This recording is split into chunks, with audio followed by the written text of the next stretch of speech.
Hey everybody, my hair's sticking up here. I wanted to go live with you. I was in prayer today and God gave me a revelation in regards to the classes that Minister Sims and myself have been teaching to you, and about marriage and relationships. And as you guys know, I'm in the process of getting some interviews for you from a couple of men. I'm so excited. I have 3 guys that I'm going to interview. One is a man that's been married 3 times. He's going to talk about how he got to the 3rd wife. I'm going to talk with a younger gentleman who's never been married, and then I'm going to talk with a man that's divorced, but he's looking for a wife. So I'm excited. I have so many questions that I want to ask them. So I want to make sure that I get all of the questions in, just in case you are uncomfortable asking the questions live. And then I'm hoping to go live during our sessions on Mondays, but you never know when I can get somebody to go live. So I may just interview them and then upload the interview. So just in case, if you can, go ahead and just email me or text me, or put in the comment section any questions that you want me to ask the guys. So what I wanted to talk to you about briefly was dealing with relationships.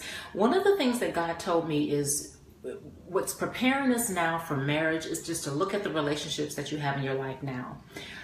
Look at the friends that you've had for 20 years, 30 years, or whatever, and start evaluating good, bad, and indifferent.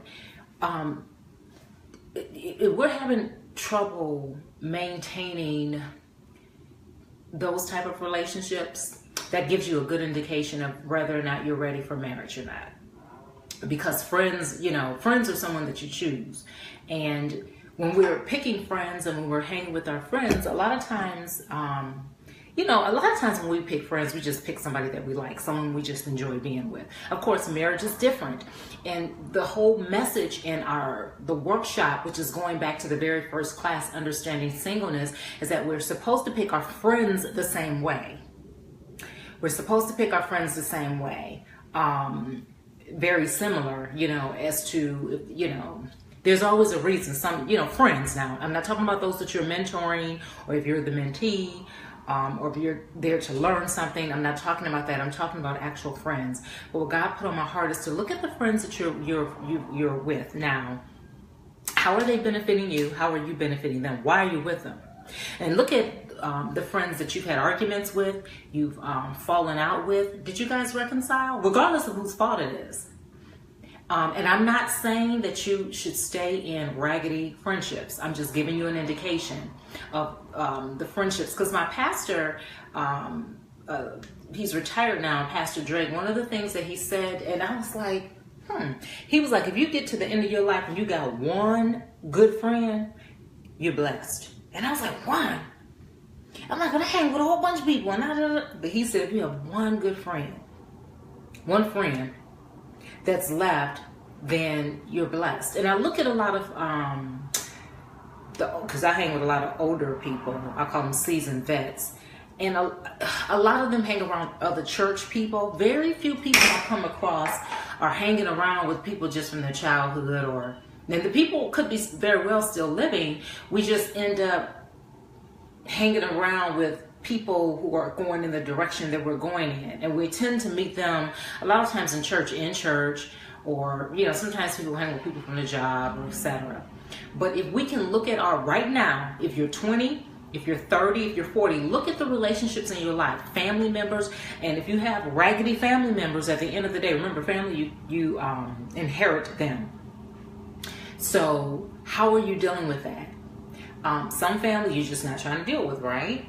So that gives you an idea. So some friends, look at your friends, and everybody is not meant to be BFFs. And I'm going to teach a seminar on friendship.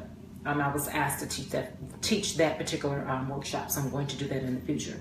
So yeah, if look at the friends. If you're not, if you're having trouble maintaining friends and friendships, it's a good indication of how you will be in a marriage. And a marriage is much closer. It's much it's more intimate. So that's why right now when we're getting ourselves together, and we know friendships are hard. I look back over some of the people that I've known since I was a child. Some people are still here and some are not. Some I've cut off, some have cut me off. And some we've come back together. But I look at the ones that maintain the storm. And it's usually the ones that I didn't think would be here. I'm telling you, the people that I didn't think would be here are here. And the ones that I just knew would be here, they're not here. It's crazy. So just look back over your life. Just look back over those and look at your friends. I have some friends, I've known one is Cinnamon. Larice is part of the group. I've known Larice since college. Cinnamon since I was what?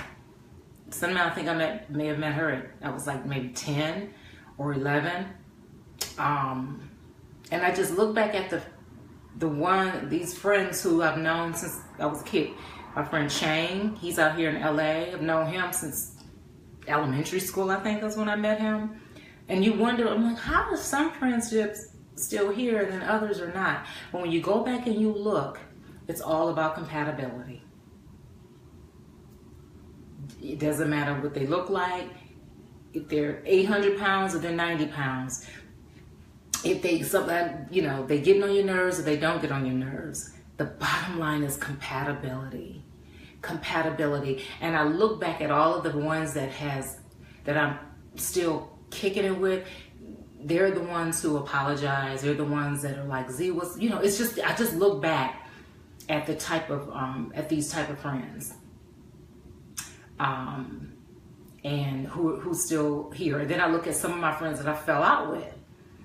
And I look, how do we end up back together? Because I ain't never talking to her no more, and meant it. Somehow we end up right back together. Compatibility. And what God was saying is, it's like marriage. It's like a marriage. It's, who are the ones that are saying that I'm sorry? Who are the ones that truly got your back? And then I have some where we're not friends, we're cool, and if there's anything I could do for them, I would do it for them. But you get what I'm saying. I'm talking about that close knit. So anyway, I just wanted to share that with you today. So just go back and hit me up in the comment section. Okay, bye.